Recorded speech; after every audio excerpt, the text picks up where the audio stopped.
yang gitu ya, yang mesti diubah, yang mesti didekati dan lain-lain. Tentang ini nanti kita sambil diskusi saja. Berikutnya next.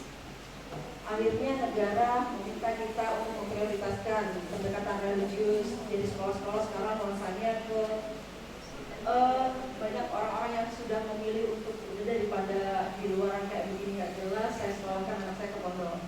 Saya sekolahkan ke sekolah-sekolah agama seperti itu ya, sudah arahnya ke sana-sana daripada harus melakukan dua hal yang misalnya habis sekolah formal kemudian nanti masih madrasah lagi, habis madrasah masih ngaji gitu ya, siklus kita gitu. Sekarang ambil yang paket all in one lah. Nah akhirnya itu menjadi sasaran orang tua milenial kali ini. Kemudian sekolah nasionalis, gotong royong, kemandirian itu kita sudah mulai dicanangkan. Nanti kita bahas sambil lalu kalau ini next. Nah, saya lebih concern untuk melihat bahwa kita perlu memulai ini semuanya dari rumah. Kenapa? Mbak Eka tadi sudah menyampaikan juga, semua asal muasal yang menjadi persoalan itu akan meletup atau tidak, akan menjadi masalah besar atau tidak, semuanya dimulai dari rumah.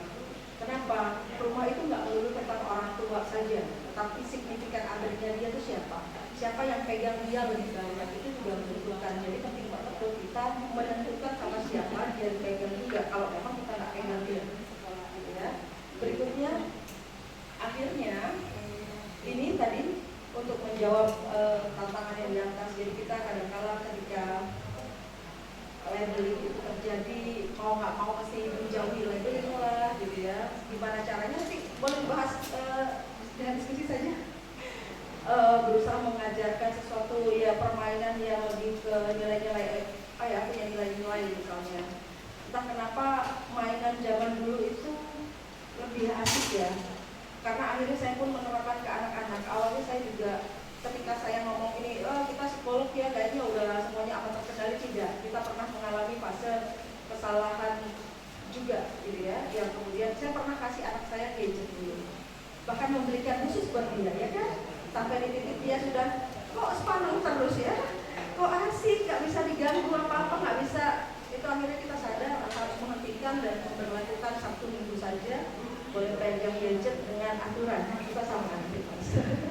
Dulunya beneran anak saya termasuk yang susah berpisah dengan gadget ya, karena mau nggak mau kalau kita lagi sibuk di luaran itu yang membantu menenangkan. Kasih aja diem, nggak akan ngapa-ngapain, nggak akan memberontak, nggak akan apa. Tapi setelah kita menyadari dan mencabut ini dari dia nangisnya seminggu 2 minggu nggak kelar-kelar, sampai beneran harus terpisah dan kita memperlakukan itu beneran